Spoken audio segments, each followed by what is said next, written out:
Welcome to the On Point Podcast, a channel dedicated to helping you be the best hunter you can be. On Point is designed to help motivate and inspire you to get more out of yourself and your gear during your next hunt. If you're looking for information that will directly impact your success and help inspire you to go on new adventures, whether you're hunting with a bow or a rifle, On Point is the channel for you.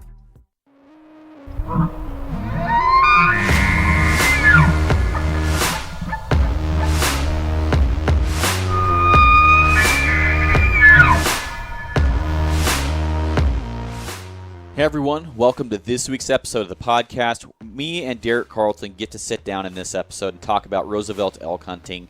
And this is something that Derek has had really good success with.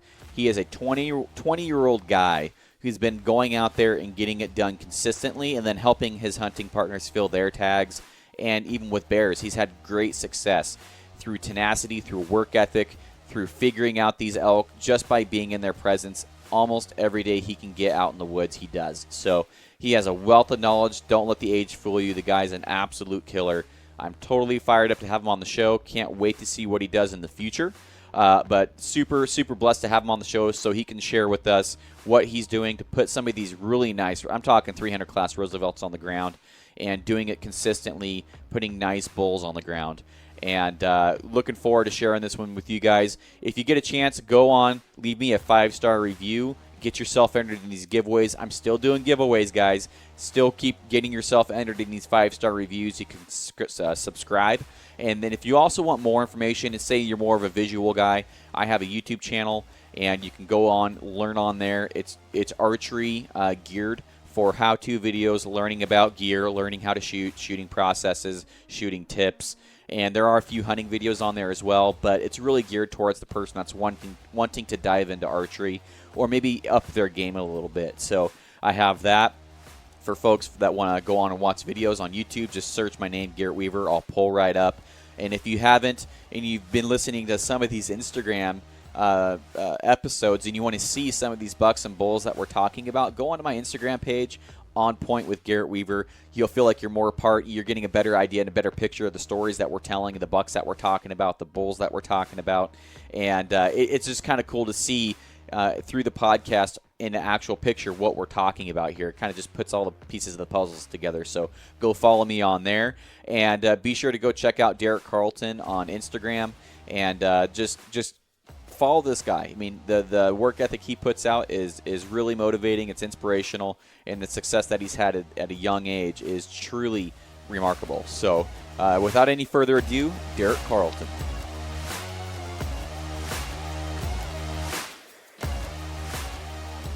All right, so let's get this thing rolling, guys. So I'm sitting here with Derek Carlton, bear hunting, elk hunting extraordinaire at, how old are you? 20. I'll be 21 in November. Old. And you're a killer, man. I mean, I'm excited to have you on because I follow you on Instagram, and you and I have met a couple times and stuff, and just love watching what you do because it's like watching a new hunt like every week. Like, who got an elk this week that he's with? Who got a bear? Who did he help this week get a bear? You know, and I'm sitting here not seeing anything. So give yourself an intro. Who is Derek Carlton? So I've been lucky enough to be in this hunting industry for quite a while. I was at a young age. Granted, I'm still young right now. But I started working at Bowtech. I was in the pro shop for about 7 years. Had the luxury of getting to meet very cool people, Jim Shockey, and a bunch of other guys. Really? And, you met him? He's a cool dude. Same with Eva. Really? Very nice people. He's on my list of people I want to meet. Yeah, he's a great guy. And I got to do a couple TV shows with Cody Herman for Day One Outdoors. Really? We did a bass fishing show, turkey show, and so that kind of got me into the filming. And it kind of gave me the idea of, hey, I want to go down this road. And so I kind of put it on the back burner just because I was going through college, getting my paramedic. But I always had that kind of in my side. But, just pretty much anything I can do out in the wilderness and hunt, that's been my main thing always. Yeah. And you worked for Bowtech for how many years? About 6 or 7. So I was up there like 6th grader. Fletching arrows, Really? Yeah. Yep. And that's pretty much been the real kick in the rear for me to get going on my archery and really push myself to learn, work harder, hunt harder, to get where I'm at today. What'd you do for Bowtech? Meaning like in the pro shop? Yeah, like you actually started working for them. Yeah. So I was there for probably about 3 years. And the problem is they couldn't hire me on because I was so young. So I was pretty much like free labor. Yeah. And I developed all the skills to sell things and work with customers. And I think the hardest thing for me at first is a guy's not going to come in that's been hunting his whole life and trust some young kid to work on his bows. And so the first couple of years, I really had to prove myself to people and to let them know that, dude, I know what I'm talking about. I live this stuff. I'm up here every single day. I stay after work. And then it got to where, I'm working on everybody's bow and Really? developing all these new relationships. And so I pretty much did everything. I was probably one of the number, guys in there that are working and seeing a bunch of people and working on their bows and developed some really awesome relationships with some cool hunters out there. That's really cool. I know a couple guys that used to work there, like Chris. Yep, Molina. Yeah, cool guy. Actually, he bought one of we were talking about my guns earlier before we started, and he bought my 308 precision rifle before I got my 6.5. Nice. Yeah, cool guy. He's a very good guy. I was up there as just a young kid before Chris actually got hired on there. And so I think Chris was working at like a Home Depot or something and started coming in every single day. And Chris moved his way up super fast, got hired on, actually went to, I think he was customer service and then went over to pro shop. Yeah. But super great guy to be around. Shout out to Chris Molina. Yeah, shout out to Chris Molina, buddy. Talking good about you. You better listen to this. So I wanted to talk about your success this year for elk and really, so you're 20 years old. And what really struck me since I've been following you is the track record that you have already, the understanding and really just the success, all-around success that you've had with the elk. And we're talking Rosies. Yeah. You do have some success on the Rockies, but what's really impressive is that it seems like a lot of guys, man, they just don't spend as much time as you in the woods. And you put in the work, and you're not just killing Rosies, you're killing some dandies. Like, how many? You said you had a couple that were near 300. Yeah, I got one that's over 300 and one that's pretty close. So there's guys that hunt their whole lives and don't never kill a 300 Rosie. Yeah, it's like what I talk about when they're asking me when it comes to elk, and the same thing you just brought up is it's how much time that you put in the woods. Mm-hmm. I literally, thank gosh my woman at home hasn't killed me yet, but I spend all my time in the woods. Right. It's if you're out there every single day, that's between your spring bear hunts, your blacktail, your going out with other people and just, like shed season and just going out there and spending time in the woods and understanding where these elk are at, understanding why they're there. Once you come into season, you're not scouting during season, you're hunting. Mm-hmm. You've got the spots dialed down where the big bulls are at, where the elk are at, why they're there. Mm-hmm. And if you spend every single day out there, which I try to get every day off during season, I go crazy if I don't, just because that's my most favorite time of the year. So if you put every day out there and you hunt as hard as the first day is, on the last day, is your success rate and percentage of actually finding an elk and killing an elk goes way up because you're out there every single day. So that's funny that you said, because the reason I started hunting over east is because I didn't have the time to really put into the woods for Rosies. Mm-hmm. And I could go over east and not scout and go get on elk. And that's my main reason for – and I'm not knocking anybody that hunts Rockies. I think it's easier. I do. Yeah. Because, I mean, just from a guy who struggled on Rosies for 4 years before I finally went over to east, and then getting on bulls like almost every day is like there's something's different here. They're a little bit more – maybe I'm doing something different. Maybe the bulls are different, but for whatever reason I'm able to put it together way easier over there. Granted, I just got the first one under my belt, first archery bull under my belt, and it was a Rosie. Yeah. But I really want to talk about, and you already hit on it, is the scouting, because one thing I tell people is make sure you're not scouting during season. What's that mean? That means that you don't know where you're going, what you're you're looking for elk. Yep. You should know where the elk are come season if you really want to be successful. And tell me, what are you doing in the off season before we start getting into the actual hunting aspect? What are you doing in the off season to find these? I would say they're giant bulls, because you showed me some pictures of some absolutely once in a lifetime bulls. And what are you doing what are you looking for?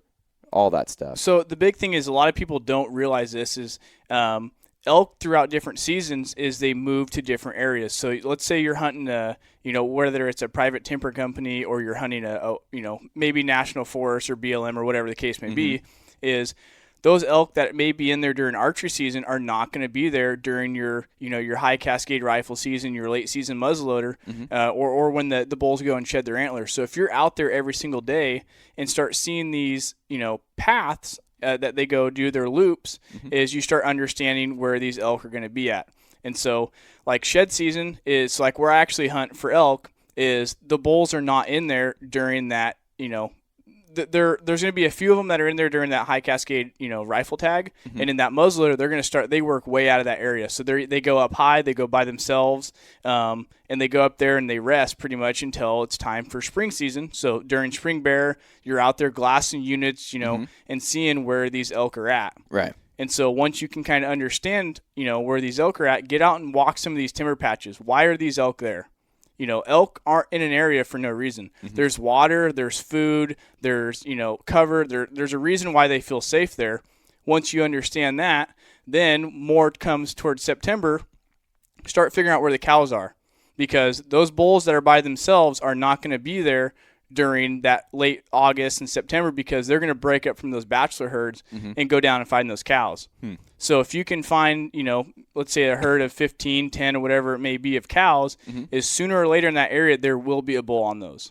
So let's start off. So you use same thing I do. You use bear hunting to pretty much keep yourself out in the woods all year round. You also shed hunt, which I found one shed. My first rosy shed this year is a spike. I despise shed hunting, but it gets me out there walking. I hate it. I just can't. Maybe if I found one every once in a while, give me a bone. Yeah, I mostly despise it because I can't find them. Yeah, I found my first one. It was laying in like this road that no one had driven out in like 16 million years.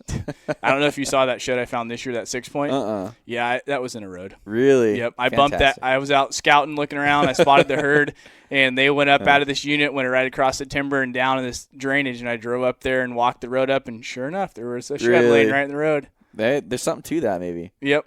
Yeah, that's about as far as it goes for me finding any antlers. So you're using bear hunting in the spring. Yep. Let's say that you locate a good bull that you can tell is going to have everything that you want, or you locate some bulls that time of year. So May, and what do you do? So you go back. I mean, granted, you're out there bear hunting. You go back there and just watch those elk. Dude, they move a long ways. It is actually kind of ridiculous of how far those elk actually move and travel.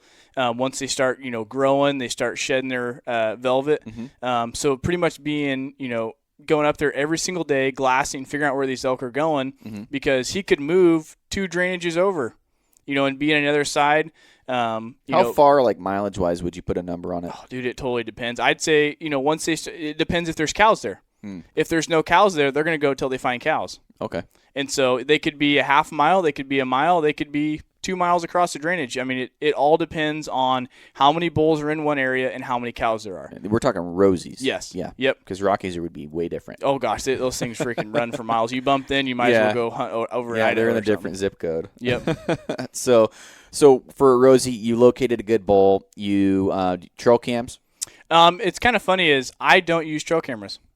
The reason for this is some people may laugh at me is because I've been out in the woods hiking and found other people's trail cameras and go, oh, I wonder why they have a trail camera here. I'm not the kind – I actually won't go and check somebody's trail camera. I leave it alone because I don't want somebody to do something to me that I wouldn't want done to them. Right. And so, I leave them alone. But if I have a trail camera in an area, that gives somebody else a hint of, okay, maybe there's animals here. A normal person will probably check that trail camera. Some people steal them. So I try to keep everything as, sterile as possible.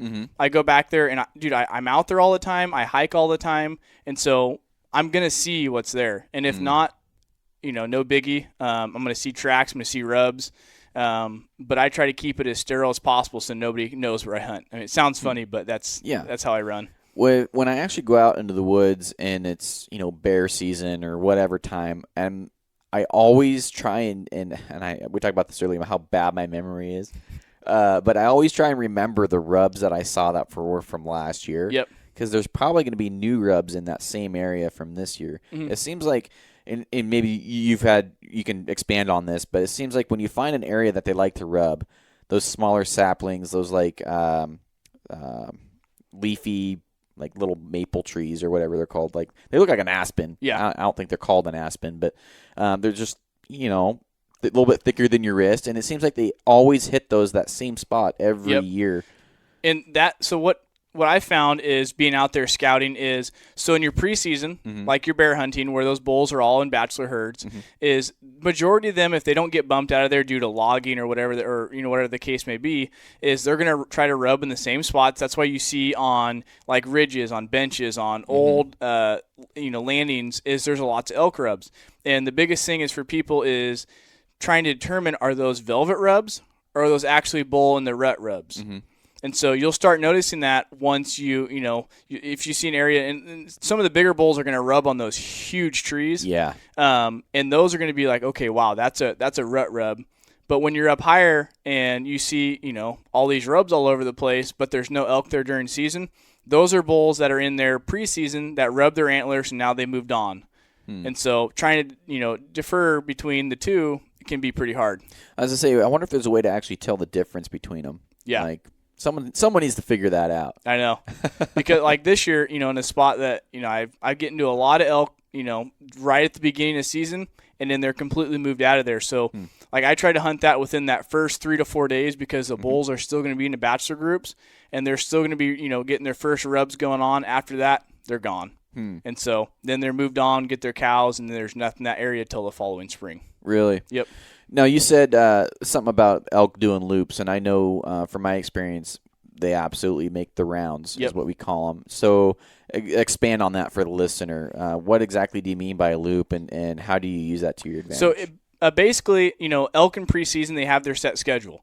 And so I like to call it their schedule. And so if they're in a spot feeding, they might have, if you're in a timber area, a timber company, they may be 3 or 4 different units that these elk like to migrate or so around.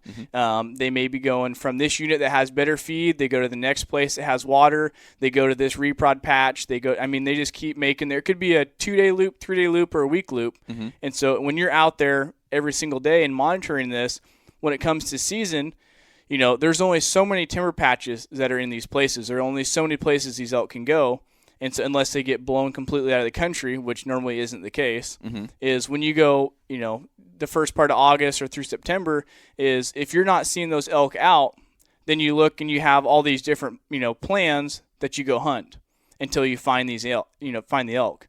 And I pretty much run that all day long, every day, and just beat that playbook that I have, pretty much just the alphabet, I like to call it, until I find these elk. Okay. So I learned from a younger age from a really, really great Rosie hunter, who I'm hopefully going to have on the podcast one of these days if I can yank his arm hard enough. But he will give you a scenario. We were hunting muzzler one time. My dad had a tag, and he misses, and the whole herd blows off, and the guy Willie walks back to his truck. He's like, "Come on, I know where they're going."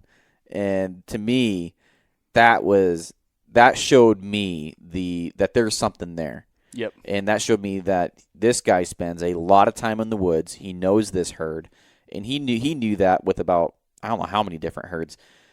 How do you have a game plan for when they bump, and do you know where they're going to go ahead of time typically? A lot of the place, yeah. I mean, if you're in a spot and you see these elk, and that's the biggest thing about being out there every day is, when you're in the preseason, you blow the elk out on accident. You go up there looking for a bear, maybe drive a road you don't normally drive during archery season, and let's say these elk are out there and they take off and they go up this ridge. It's like, okay, why are they escaping to that ridge? Why, if you walk up there, there's a reason why these elk trails look like freeways. And I'm sure you've seen it when you've been out hunting, is those are their point A to point B places. There's a reason why they walk on those same trails, is it's easier for them. They know what's going on there. They know where to go to to different places. And so if you're in a spot and blow these elk out, and you know that just on the other side they've been hanging out, normally there's a safe spot, a bedding spot. It's okay, let them go up over the hill, make your move, go back, wait a couple hours, let them calm down, and you're like, okay, they're going to be in that spot. And so we've done that, many a times. I know a few years ago on a spike, I called in for one of my buddies, is we were actually driving to a different spot, blew 2 bulls out of the road, and it's like, oh, they'll be back here in the morning. Yeah. And sure enough, those elk worked right through the reprod patch, right back up in this little bowl that I've always seen elk in. And we walked down in there, and sure enough, within 5 minutes, called him in a bowl, and he whacked it. Really? Yep. So it's just spending time out there and understanding why an elk is there is your success level goes way up.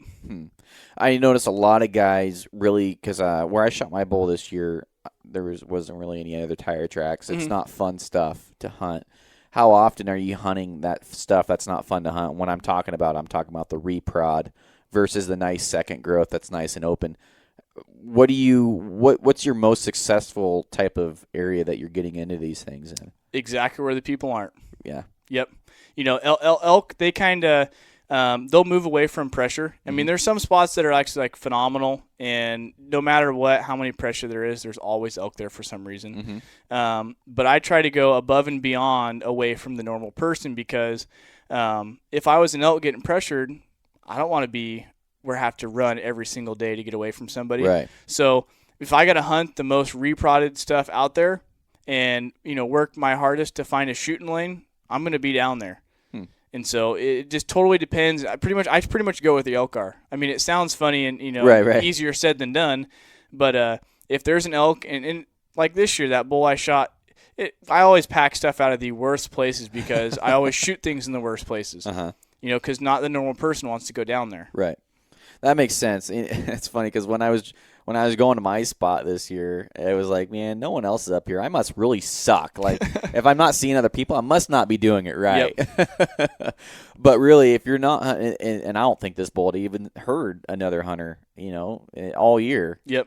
But it's just really interesting because it seems like every year you get these guys that are hunting the same spots, no matter how many people they're in there. We're guilty of that over in Eastern Oregon. We hunt this small little area, and then until we none of us think we're going to kill one there, that's when we move. Yeah. And so we'll spend a whole day that it's like, okay, we probably should have moved the day before that, but there's people everywhere. I got a video of somebody starting up a chainsaw this year and falling trees within 100 yards of where we were sitting.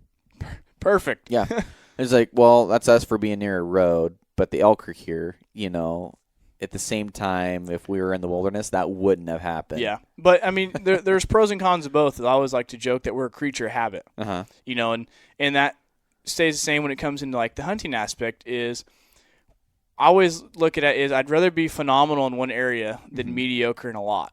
Because if you're out there every single day, and let's say there is more pressure in this area, well, if you try to out-hunt everybody and you're out there every day, you're scouting, you're going to have better odds than anybody else. You're going to know that area better. There may be one elk in that whole entire drainage, but if you know his escape routes, know where he beds, and is willing, you're willing to put the time in, you're going to have a better chance of shooting that one elk than everybody else out there driving roads. For sure. And I like what you said about, being good at one thing or being really exceptional at it. That's why we were talking about guns before we started this thing too, and that's why I've got 2 long guns in there that aren't set up. Yep. Well, it's because I'm a bow guy, and I decided I split in time and resources between both, and I'm like, I got to choose one here, and that's why those things are really sat in there for. Well, I've got one in there probably pushing 3 years. It's a Sendero. It's a nice gun. Yeah. Brand new, never been shot. I had plans for it, but you really need to figure out what you want to be good at, I guess. And this can go for anything in life. Is you can be good at a lot of things, or you can be really exceptional. Look at Michael Jordan. Exactly. He was really good at basketball, but when he switched over to baseball in that one movie, what was that movie? Space Jam. He sucked. Yep. He sucked. I think he actually did that in real life, if I remember right. I think he actually tried that. He actually did try playing baseball. He did, but that didn't work out so well. You can't do that with hunting either. No, and that's kind of funny. It's not dissing on any guys that hunt over east because over east is an awesome place, and I'm trying to expand my horizon on that. But I have a really hard time leaving to go over there when I know my Roosevelts, I know the country, and we do it every single year. Every year we hunt for the first part, and then we're like, well, let's go try over east. So we'll bomb over there for a couple days, and then we could be into elk and I'm getting antsy. I'm ready to go home. I am ready to go home. Really? Just because I know my area. It's over there. You're looking on Onyx and going, well, if I was an elk, I guess I'd hang out on Yeah, this ridge. exactly. Or maybe there's, maybe a herd sits over here, and the whole time in the back of your mind, you're like, oh goodness, it's been 2 days. These elk are going to be back in my spot, or and then bomb right back, and it seems like every time we go back, we're right on elk again. That's funny. You're like, why did I even leave? Exactly. Well, truth be told, we live in some of the most densely populated elk areas, and we drive 7, 8, 9 hours away from them. It's like, why? I was telling my hunting partner on the way back home from our last trip, I'm like, we're going to have to start hunting rosies, man. Like, just put our nose to the grindstone, get good at it, because we're driving literally away from the most populated elk unit, one of them in Oregon, and it just doesn't make sense to me anymore, just because we think it's easier to go over east. And I think we're going to start trying to kill more rosies moving ahead. What I think the big thing for people is there's always that talk of the bulls over there always scream more. You're always getting, everyone's chasing that bugle fest, and it's awesome, but it's like people don't realize Roosevelt's actually bugle a lot more than people think, and a lot of it I think has to do with just such dense timber. Yeah, I have terrible hearing, I really do. And so unless, the bull is like almost right on top of me, I have a really hard time hearing them, just because I built houses for quite a while and thought I'd be cool and not wear earplugs. And so now I'm regretting this situation. But really, I get elk to bugle every year. I'm always, trying, hunting hard to get elk that are vocal. And some of my best days I've ever had for bulls screaming is Roosevelt's. And so I know you can find that over east. I know bulls bugle a lot more over there, but it's pretty much hunt what you're good at is what it comes down to. I'm glad you said the bugle chasing thing, because I was going to go there later in the episode, because I flipped through Elk Addicts and stuff, and I flipped through the Is It September Yet page, and the most common question, hunting this unit, are they screaming? I'm like, dude, they could be screaming in one drainage in that unit, and then 10-minute drive, they're not. They're there, but I'm like, it just drives me insane. Like over here, right now it's really popular over here at the coast. Are they screaming? Are they still talking? Are they still rutting? It's like, man, the one thing that, and I'm not saying I'm an elk expert. I killed my first freaking one this year with a bow. Yeah. But from a lot of failures, like 8 years of failures, I've learned certain mindsets that help me keep going, and one of them, and you can tell me if you have something similar, is when I hunt a unit or an area, I convince myself that literally at that moment, and because I do honestly believe it, at that moment there's a hot cow and there's a bull screaming his head off. I just have to find them. I have to put in enough work. I have to cover enough drainages. Somewhere in this unit, they are screaming. Yep. And, it's cool that you say something like that. Is what I go and when I'm, thinking about elk is I think that they're just like us. They have their own personality. Yeah. If you go and hunt someplace over east, or you hunt some place down the coast, or you're in the valley, or wherever the case may be, is each elk acts differently. They do. They really do. And so if you go out there and you're finding elk, and same thing if you have like one cow or one bull, dude, there is thousands of acres of forest and national forest and timberlands and spots that elk hang out. And just because somebody says, oh, they're not screaming in that area, you could literally go a road system over and walk in a drainage, and there's some bull just absolutely going crazy. Yeah. Each bull comes into the rut at a certain time. Yeah, you can go off the equinox or whatever and find the best time of, the rut activity. Yeah. But, dude, last year, I went into a spot opening day and had a bull just ripping all by himself. Yeah.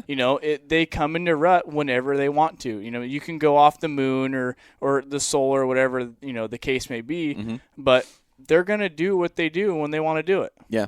That's funny you said that characteristics. I was talking to my buddy Willie the other day, the one that taught me how to elk hunt and everything. And we were talking about that bull I got, and he's like, they're always early in that drainage.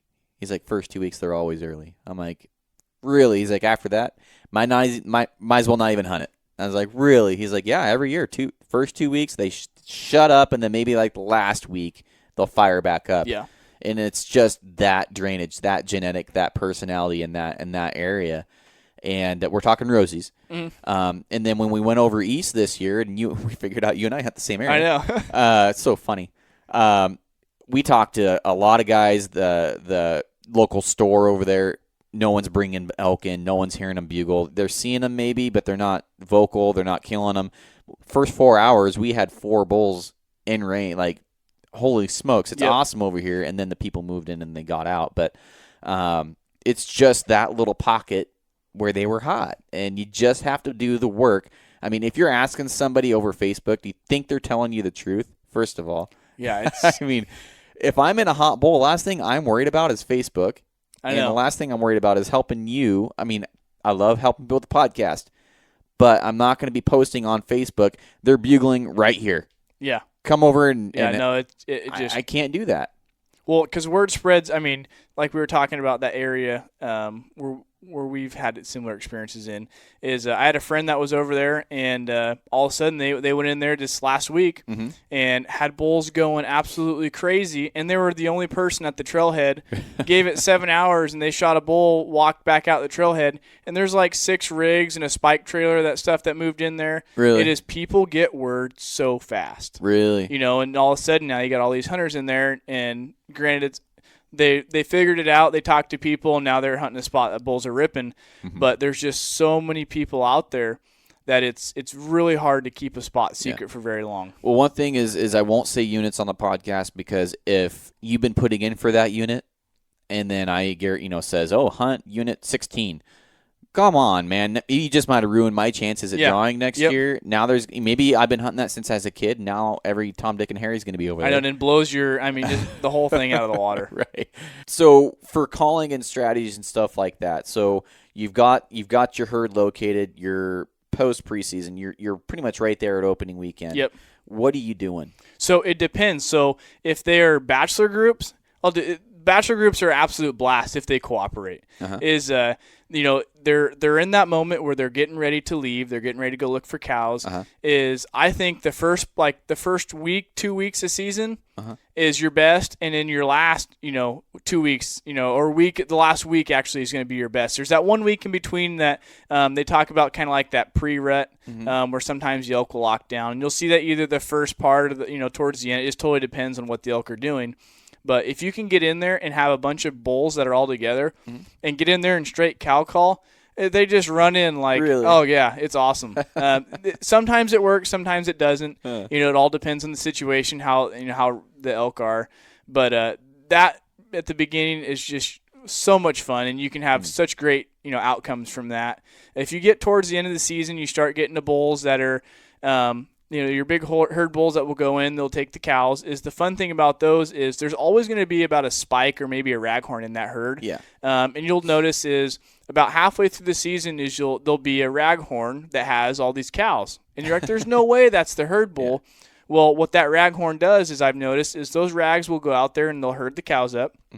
They'll get their little name of fame and think they're cool. And then all of a sudden you'll get that herd bull come in and he'll kick that raghorn out, and now he has that herd. Well, boom, there's an opportunity for somebody to go in there and call that raghorn in because now he's by himself, he's vulnerable, and he's going to run in on any cow call he hears. Now, for that herd bull, is most likely the herd bull is going to start getting to his rut. He's going to start getting defensive and really protect that herd that he has. So if you can find a bull, locate him. Sometimes they'll be bugling, sometimes they won't.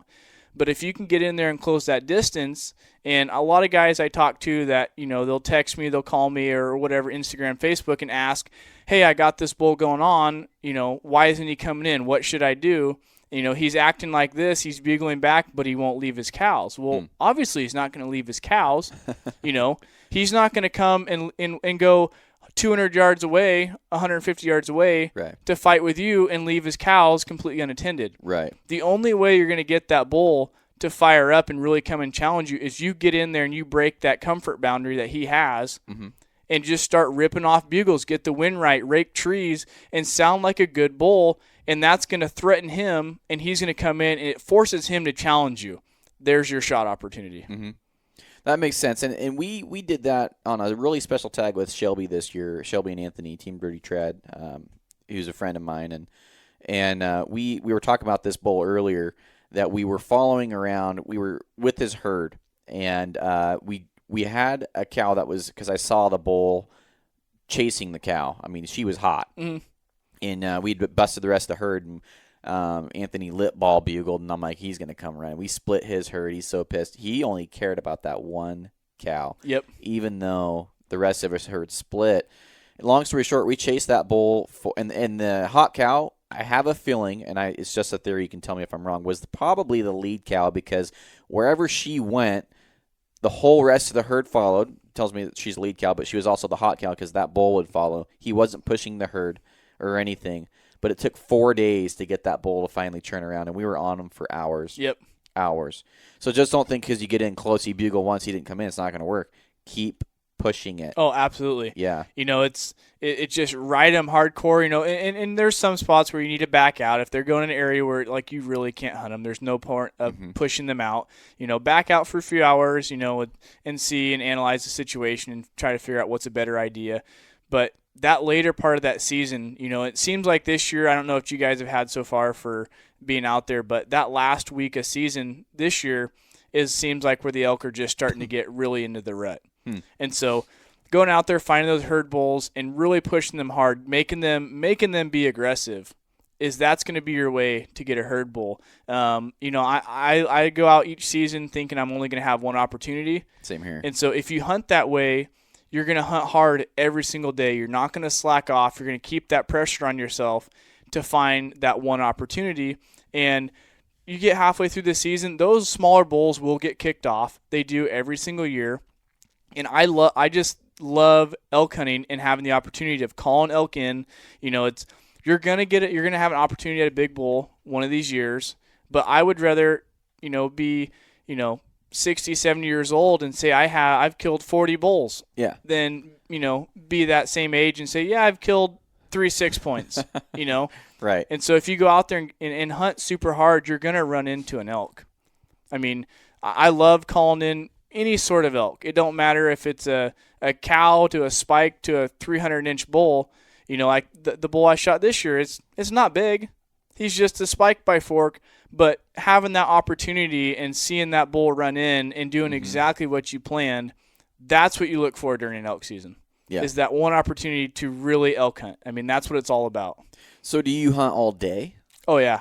No. What if you 10 to 2 o'clock, or what's your favorite time frame to actually get in and call them? It depends on what they're doing, where they're at. Really? In the mornings, like the bull that I shot, I glassed them up in a unit, and I play the thermals huge. That's a big part of my hunting, is understanding where these elk are going and what direction the sun comes up, and playing that thermals, because that's what makes your hunt. You don't want to be going down when the wind's going down, because the elk are going to obviously leave. Right. They're going to get your wind. But I love hunting that, like you said, that 10 to 2, because those elk are in the timber, and majority of the time the big bulls are going to go in there. They're either going to be on that one hot cow, and they're going to bed the rest of that herd. Well, once you figure out where those elk are, if you slip in there, and that bull's already safe with his cows, you can actually have a better chance of cow calling him away from the herd, thinking he's going to pick up another cow, or going in there and challenging him, and now he's going to defend his herd, and then there's your shot opportunity. Yeah, I've always heard that 10 to 2 is pretty hot, and then some other guys are like, well, that's the time the winds are kind of swirling. So you get two different approaches there, and not that one's right or one's wrong. But we had that one big bull over there this year screaming at 1 o'clock. Yep. I mean, it was on, and he was screaming all day. Yeah, didn't matter. Another thing is people don't I don't know if they know too much about when it comes to Roosevelt hunting, is when people leave and go home, they'll hunt the mornings and they'll hunt the evenings. Well, when a herd bull gets his cows, he's not going to want to keep them in that reprod because he can't see all of his cows. So now you have a higher chance of another bull coming in and stealing those cows from him without him knowing. So over here where we are in Oregon, you have logging clear cuts. Is like I spotted a herd at 10 o'clock in the day. Big old branch bull pushes cows right in the middle of the unit because now he can see all of his elk. Really? Yep. So that's just what I found out, is when everybody goes home, I'm out there 24/7 in glassing units, hunting timber, and you could be, 3 o'clock hardest part of the day, and there's a 300-inch bull pushing all of his cows out in the middle of the unit. Right in the open. Yep. You hear about that all the time is guys, they think they got well, they did get lucky, but they're like, yeah, he was just right out in the middle of the unit, right out in the middle of the day or whatever. It's like maybe there's something to, something to that. And I think me personally, I've always kind of put elk on a pedestal because just had such a bad success rate with them. And I think they're more simpler than what we give them. I mean, I think they are really, truly a simple animal. They don't want to be pressured. They want to see where they're at, where they're going. And like you're saying, well, he can't see anything in the reprod. Yeah. And I think it's a little bit more simpler than making it, like the guys that get a hold of you through the text and stuff like that. Just go in there and bugle, like get in close. You don't have to do all these special things. Play the wind. Just do the basics. And I think if a guy does that, he's going to get more opportunities and really paralysis by analysis, Exactly. And like, I love how you say elk are so simple, is because if you're a hunter and you're out there and you're looking at a spot and you're like, God, that's really steep, or that's really brushy, I don't want to walk through it. They're not going to walk through it either. Elk are fat and lazy animals. They really are. If they get pressured, they're going to take, granted, their easiest escape route. But if you go down, why do you see elk tracks in the roads? Why do you see elk tracks in spots that are easy accessible? Is because they're easy places for them to travel. Yep. If you start realizing that and understanding, okay, they're coming here for a reason. They take this trail for a reason. Is you really start zoning down your idea and your spots of where these elk are going to be. So you're not just beating brush in a spot that goes, yeah, nobody hunts back here. This is steep. The elk got to be in here. Maybe there's something in there, but if it's super steep and hard for you to get through and there's no trails, majority of the time there's not going to be an elk walking through that spot. So understand, the topography of the land, what timber you have there, what resources you have there, and you can start figuring out what's the easiest place, where are these elk going, why are they there, and then your percentage of finding elk and shooting elk, it just skyrockets. Yeah. Because you're really starting to put all of your skills into one basket. And that's what I do. I mean, I try to, put all the eggs in one basket and, and better myself, I guess. So how aggressive of an elk hunter would you say that you are for bugling, calling, and pushing? Depends on the elk. Really? Yes. So if you have like a younger raghorn that's by himself, let's say third week of season, that bull's going to be pretty timid. Probably got his butt kicked. Yeah, he got his butt kicked. He's kicked out of the herd. And those are great to go in there, to get set up, get the wind right, and cow calm in. Keep it nice, easy, and simple. And those bulls are going to slip right in there. They may not run in because they, majority of the time that year there's going to be a big herd. They obviously just got ran off by a herd bull. Right. So just be cognizant of what's going on. Nice, easy cow calls. But if you get a big herd bull, or it doesn't even have to be a huge bull, just a bull that is fired up, he's got a herd, then you can really get aggressive. And that's my favorite type of hunting because I love the whole experience of bulls fired up. I love running at the elk, getting the wind right, raking trees, and you're just in this full-out rut fest. And by far, that it is an absolute blast. So if you can understand an elk and see if he's bugling back like, once every 10 seconds or ripping back and cutting you off, he's got a lot going on, so you have a lot more leeway. And especially if you're bugling, you can make as much noise as you want. I mean, you can trip and fall and knock trees over, and all that's going to do is hype him up even more, thinking that there's a bull running into his cows. For sure. And so it's a blast. So one thing that you said, raking, we've been utilizing raking more and more and more every year. Like we started doing it, just to make elk sounds. And then Mitch and I, last year, we saw a bull raking before we heard him bugling. But when we finally saw him, he was raking. And I was just thinking, I'm like, let's just rake. And then you slip up around while he's raking, sneak up on him. Because a lot of times in the raking, from what I've heard, their eyes are closed because they're getting stuff in their face. They're not paying attention. You can sneak. You can not basically walk up to him, but you can really put a sneak on him. Oh, absolutely. And so he did that. I'm like, just go flank him, and I'll start raking. Hopefully that'll keep him raking until you get down there. And he ended up getting like a 25-yard shot of that bull. Yep. Smoked him and everything. And we did that this year. We had 4 bulls going. I didn't know. It was 3 at the time, and then apparently once I started raking, because we were trying to get one bull to come in, another one starts raking, never even bugled, just starts raking. and we didn't end up in getting any of them, but it was just really cool that raking alone got that bull fired up. Well, yeah, and that's I've told quite a few people about it. Is you're not. I mean, it sounds funny. Guys that are over east or different countries that have blacktails or states that don't realize this, but you're not blacktail hunting. Right. Blacktail, they're gonna see a mile away from you there. You got to be really quiet. Mm-hmm. Elk hunting, being realistic as an elk hunter, is making the same noises that they do. Mm-hmm. Elk are fat animals. You can hear an elk walking through for the most part, unless they're in full sneak mode. But if they're just out there minding their own business, walking around, they are loud. Mm-hmm. Very loud. They are very loud. If an elk is in a rut and he's raking trees, that simulates the same thing that they do. Mm-hmm. So if you're going to be out there and you're going to be bugling, it would not make any sense for you to be bugling and sneaking down a road or sneaking down something making no noise, because an elk's going to be like, well, I just walked through that and I was really loud, and now you're walking through bugling and I don't hear a sound. Yeah. Is giving them that sound is almost reassuring, I believe. Yeah. Because I can be bugling at a bull and sneaking down somewhere and having no response. And same thing you said, if you can be, then you bugle, break branches and rake a tree, and he screams and runs right in. Yeah. It's a very realistic sound, I believe, that they hear.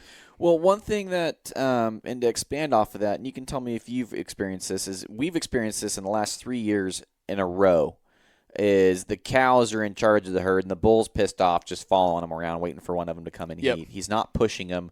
There's a lead cow in charge of that herd, and she doesn't want to be screamed at. And we're following this guy, and we're like trying to get him to turn, not working. They keep getting pushed because the lead cow just doesn't want to hear it. We've ran into that a lot lately, and what we've been starting to do is using raking as a non-invasive way to keep the cows there feeding, because they're, it's a lot less noise, it's a lot less invasive, and then that bull is like, all right, let's do it. Like, my cows are staying here, I'm staying here, let's do it. And that raking it's way less. I'm more worried about the cows because the bull's going to follow the cows. And I don't know if you've experienced that, and we're talking about Rockies here, not with Rosies. Yeah. Have you experienced that? Because we've really been working that chess match with those lead cows, just taking the herd away. Yeah, I mean, the times that I've hunted over east, I've had that same problem, and it seems with over there. I mean, granted, I don't have a ton of experience on Rockies just because I've grown up here, so I've hunted Roosevelts. But so if anybody out there corrects me, if I'm wrong, that's totally fine. I'm still learning. But I've been on quite a few herds with big bulls, and it seems that unless you really get in there and somehow, if it's just a perfect day, if you're bugling, it seems like no matter what, that lead cow, like you said, is just walking away, and that bull will always leave and just walk off. And so unless you can legit split that herd in between and get that bull away from that cow, he's going to try to get through you to get back to those cows. Yeah. And granted, they're not going to have any care of what's going on. Right. But like, for example, changing it back to Roosevelt, it seems like it's the complete opposite. Yeah. Just this last week, got into a really good bull in a herd, and the bull just wasn't quite fired up yet. But having my buddy back bugling is those cows left that bull. Really? They ran down to me to 80 yards. And that bull's still standing up there pacing around.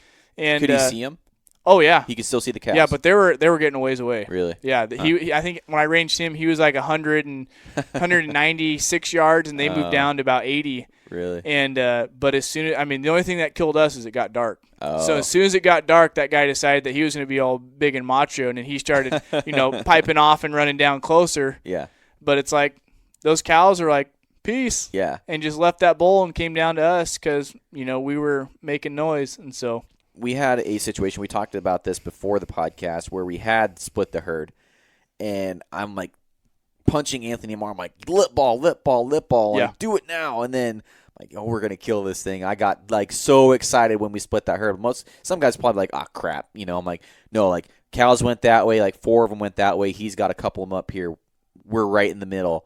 Lip ball. Yeah. And, following the playbook, as everybody says, well, he didn't care. He was on the lead cow, which was also super hot at the time, I'm guessing. So if you can do everything right, according to every podcast I've listened to, do everything right, but you're not going to beat a hot cow. Oh, no. And it's funny you say that is, we've had it before, is, you got a big herd bull, and he's on a cow, and they like same thing. They got, I think this one was about 10 or 12 cows is what he had. And, watching him and those cows push through that timber, and there's like a little buffer strip between the timber and the reprod, and that bull just was pushing him. He was actually pushing him away from another 5-point that was actually down the hill. Really? And sure enough, they get halfway through, and the whole herd went up, and one cow went down. That bull completely left that herd and put his majority of the time down on that one cow. Really? Yep. So I ended up calling in the cows to about 12 yards and had that bull bugling, and he literally left all of them for that one cow. Yeah. And so that cow must have been the only hot one around there. Heat of the moment. You know, it's maybe for them where, a bird in the hand is worth 2 or 40 in the bush. I guess so. So once we have the herd bulls with the herds, and one thing that we saw this year, and I've gotten a few guys also saying the same thing, is that these big bulls left these herds. To me, that says he bred them. Now he's looking for more cows. What's that say to you? Because we're talking Rosies here. Now there's a little rag in there, and there was a giant 300 class bull with them 2 weeks ago. So that's a very good thing that you say about maybe they breed them, they're done with them, is a lot of the times the older bulls that I've noticed just in my area personally is we call them dumb ones, is there's always going to be a couple dumb ones that actually keep those cows into a general season rifle. Really? And those are the ones that get killed because they don't leave. And so every year there's always one bull that stays with the cows, but for the majority of the part is there's going to be that couple week period where that herd bull has all of his cows. And we talked about seeing those elk in the unit, is I believe that those bulls come down to pick those cows up, and they will push them back to where they feel safe and they want to breed those cows at. So when you're seeing them through the units, is they're actually pushing those cows. They're out there feeding, they can see their herd, but they're going to this place where they want to stay. Once they breed those cows, then that comes into play, like you say, is all of a sudden there's a 300, 320 bull all by himself. Yeah. So I think that he's bred out, and we've had it before where we're last week of season, hunting for somebody, and there's a giant herd bull all by himself, and he wants nothing to do with anything. Really? He's done. He's done. He's all finished. His year was there. He's tired, and now they start getting into their recovery mode. That's when you find them in high cascade rifle season. These bulls are in hellholes. They're all by themselves. They don't want to be bothered with because they've literally spent almost a month of not eating. Right. And just running hard, fighting, and they're just flat tired out. And that's the situations where you can go to the deepest, darkest holes and probably run into them. and what we always talk about and say with people is there's always that golden 3 days, and that is true. If you're out there every day, you don't know when it's going to be, but there's going to be those 3 days where the rut activity is in full swing. These bulls are lighting up, and after that it seems like it just starts tapering off. The bulls start leaving. And I've had it, which it was about 5 years ago. I shot my bull earlier, and I went out with a buddy the last day of season, and we came around the corner and glassed up and spotted a bull. We worked up there. There was 5 branch bulls together the last day of season. Really? And they wanted nothing to do with cow calls, and so I'm guessing as they bred, they got back together and they were moving up somewhere. Oddest thing, because normally you wouldn't expect to see that. No, you wouldn't. But, God, they looked rough. They really did. Well, let's put it this way. When we were following that one big bull, he was a 350 bull, had only 6 cows. We were on him for hours. And when I say on him, we were less than 150 yards on him for hours, following him around, waiting for him to turn around. And the whole time we were on him, there was 3 satellite bulls, one of them which would have gave a run for his money. He was we called him the wonky bull. And if you follow the Instagram, you've seen pictures of him because I posted it in a video of him. He was probably like a 330 bull on one side and then like a wonky bull on the other.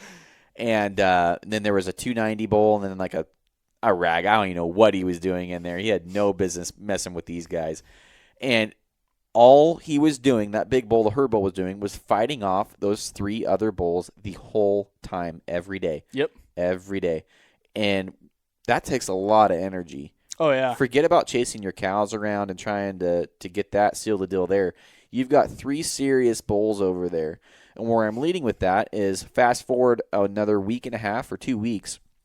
Anthony and Shelby are back over there right now. He called me at noon today, fired up. He's like, 7 bulls and the herd bull. I'm like, really? He's like, there's more bulls in here than when we left, and they're all screaming. They're all pissed off. And the same thing, they had a bull at like 30 yards, but it was too brushy for like 30 minutes today, and they're just waiting for him to walk out. And never did. Like, just screaming, raking. Just I remember, I was trying to think back. I think it was 3 years ago. And a lot of people would probably laugh at me and say I jumped the gun or whatever the situation would be. But I spotted this bull out in this unit, and I only thought it was just a single bull. We get over there and walk all the way back down this little drainage. Well, sure enough, it was a really nice 5-point. And he probably had a herd of about, I want to say, 16. Really? So we're sitting there, figuring out what we're going to do. And all of a sudden, this 5-point runs all the way to the backside of the cows, and he's standing there looking.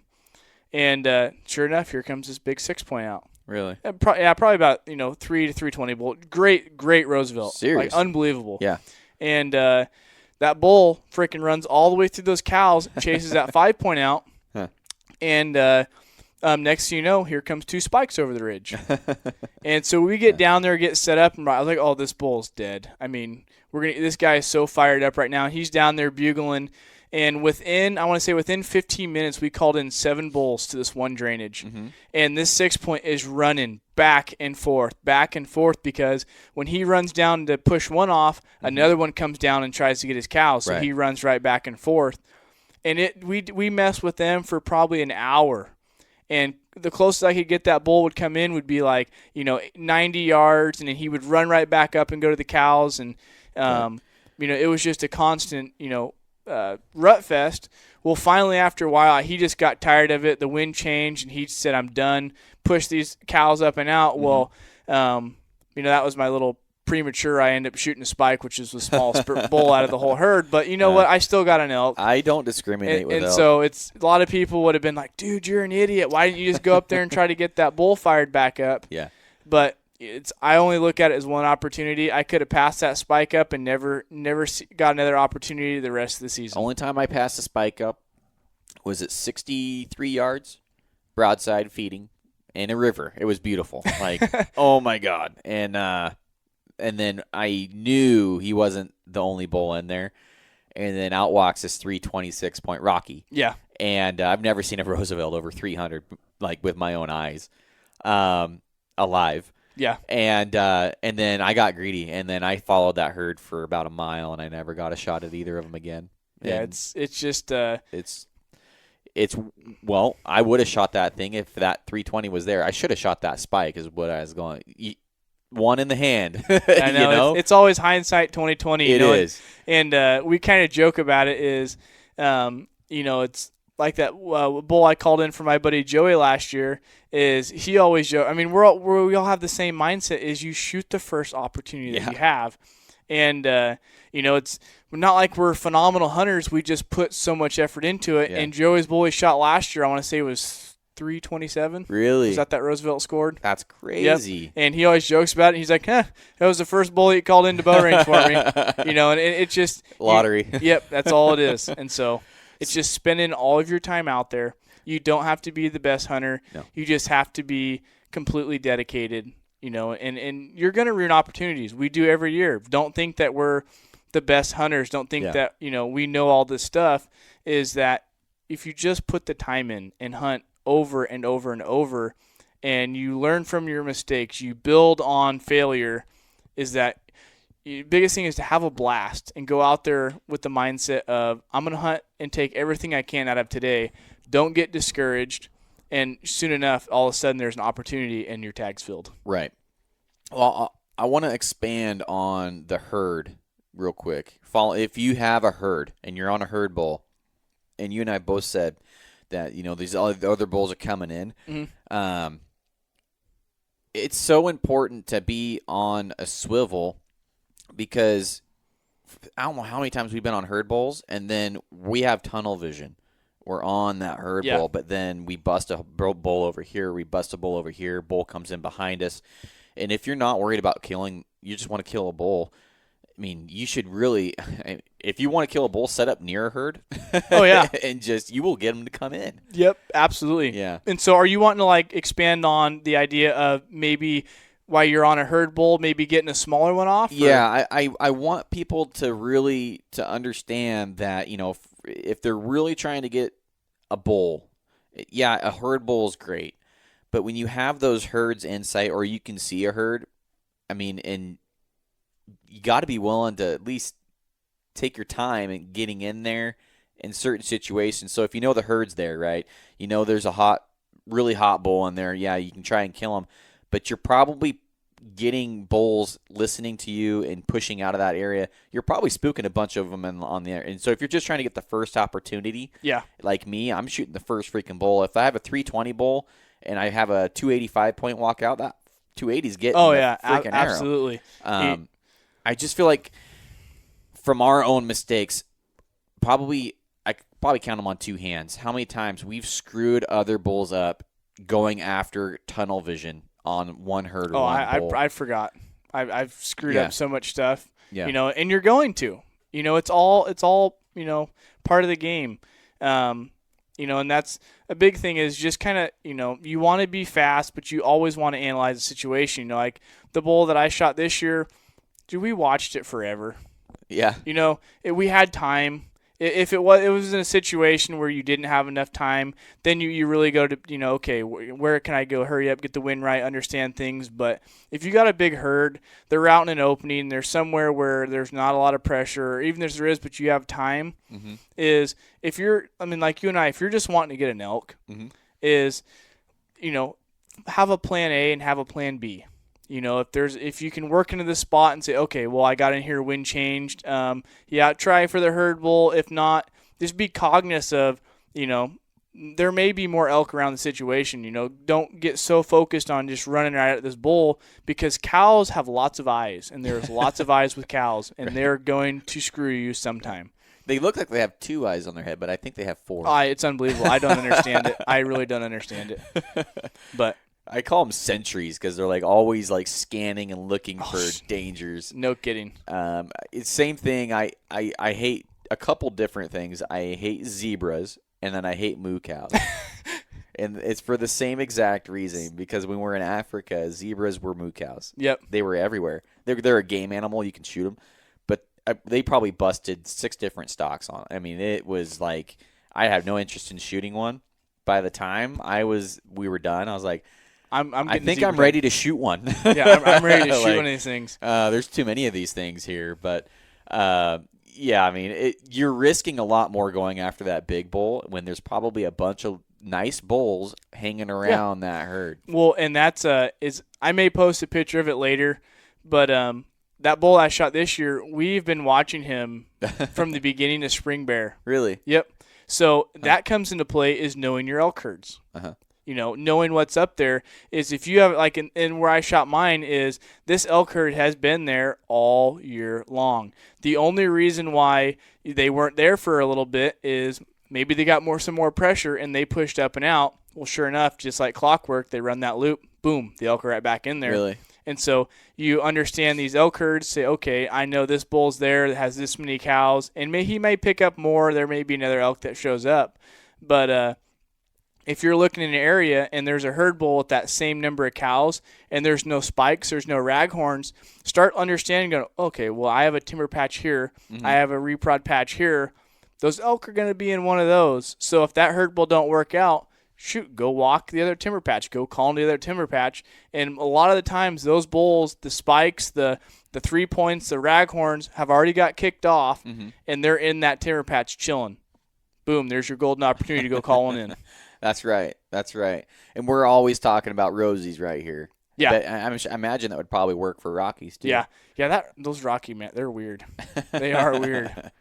I really, after getting that one this year, the Rosie, and then going over and hunting Rockies, it's so it's similar, but it's not. I mean, it's really hard to explain because it's two different experiences. Like, although where we were hunting over east, it was just as thick almost as it was over here. Yeah. I mean, it was seriously. Like I said, Anthony and Shelby were 30 yards from that bull, he said today, for at least half an hour. And we were on that big bull that we were chasing for 4 days. We had him at 15 yards for like 10 minutes. Yeah. Just couldn't get a shot. Yeah, it's, I have a buddy, and I'll actually give him a shout-out. He always flicks me crap. His name's Tanner Jarvis, and he's over from that Bend area, and they do a lot of hunting over there, and they're really good hunters. Yeah. And he always flicks me crap and always asks me when I'm going to go over there and hunt real elk. And, he came over here and hunted Roosevelt's for a couple days, and we were over there hunting Rocky Mountain, and he texted me. He's like, dude, your elk suck. Roosevelt's are a different game. Yeah. They are a completely different animal. And he's got that Rocky Mountain stuff dialed. I mean, he's been doing his whole life, but what do you expect? If you've been hunting Rockies your whole life, you're going to be a lot better at it than, somebody that hasn't. Right. And so when I started, it took me, I was telling somebody this the other day because they were kind of bumming themselves out. And I was like, dude, it took me, I did just said on the last podcast too, it took me 2 years to hear my first bugle. 2 years. Yeah. I didn't know anything about anything. My dad bow hunted before I could remember, and I was learning all on my own. I was out there by myself, and then I remember when I got my first bugle, I about crap myself. And then I had to figure out whether it was a hunter or a bull, and it was it was a bull. No hunter would go down there. Well, I've screwed up so many opportunities, and the big thing I noticed with the Rocky Mountains is same thing with people is when you talk a lot, you get a sore throat. Mm-hmm. When they bugle a lot, they get a sore throat. Yeah. Because all of a sudden you start noticing an elk, more it goes on, he's having a hard time bugling. He's having a hard time saying anything. And I remember I actually shot a bull, I think it was a couple days after that over there. But I was walking into my spot, and the same thing, you never see anybody there. And all of a sudden I hear this god-awful bugle coming from the wallow. I'm like, son of a gun, somebody beat me in here somehow. Uh-huh. So I was all like, well, this hunt's shot, so I might as well just walk up there and talk to these guys. So I'm just like walking up there nonchalantly and come around the corner, and here's this 6-point standing at the wall looking at me and busted out of there. I'm like, well, that didn't go as planned. But, kind of like analyze the situation, I guess. That's funny you say that because we were on a bull and we never named him because we don't really name bulls. We named the wonky bull because you have to. I mean, he's so unique. Oh, yeah. But we just called him the big bull, and he lost his voice. It sounded like he'd be 300 yards away, but he was only like 125. Yeah, he just nothing. He just he could get the first part and the last part and then nothing in between. Yeah. And it was like him like just pushing air in the middle, and he was literally raking every 10, 15 yards and bugling all day long. If something's going to give. Oh, I know. It was so cool, though. I've never heard a bull. I mean, we probably heard him bugle probably 60 or 80 times. Really? And then he rubbed probably, I don't know. I'd say he probably rubbed 200 times while we were there. Oh, just going at it. Just that's all he did. And then awesome. we talked to a guy that had known about that bull, and he didn't have a tag for it. And he nicknamed that bull Thrasher. He'd been watching him for like 5 years. Really? Mm-hmm. That's and I'm cool. like, that's a well-named bull, Thrasher. I could see why you'd go with that one. I'm like, why'd you name him Thrasher? Because he tears everything up. I'm like, I know what bull you're talking about. That totally makes sense. We know. Yeah, he's so. Well, what would you say we wrap this thing up, eat some elk burgers, and then record another one? That sounds fantastic. That works for me. Yeah, we're actually gonna. I've already got it thawed out. Kim's already sliced up the tomatoes, so. Let's go down there, enjoy some dinner, and then we'll come back. We'll talk about bears. Already sounds good, man. All right, see you guys. All right, guys, that's this week's episode of the podcast about Roosevelt Elk and hunting in Oregon and stuff like that. I had a great time with Derek. He's a wealth of knowledge. It's just fun to hear a guy that has a passion that's so much that it gets him out in the woods pretty much every day, and he knows what these elk are doing 24/7, and he's able to get it done. And he's going to be somebody that you're going to see in the hunting world, I believe, become a very, very well-known figure in the hunting world. The guy presents himself well, takes great photos. In my words, he does it right. And he's going to be someone that we can rely on to really portray hunting in a great light. So thanks, Derek, for coming onto the show and giving our listeners tips. I had a great time learning from you and bouncing ideas back off of you. It was awesome. And looking forward to seeing what you're going to do in the future.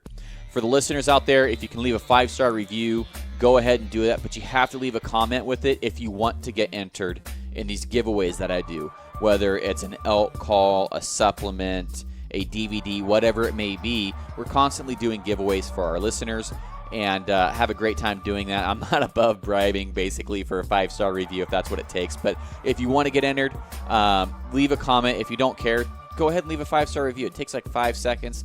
Hit that subscribe button so you get notifications when I do upload.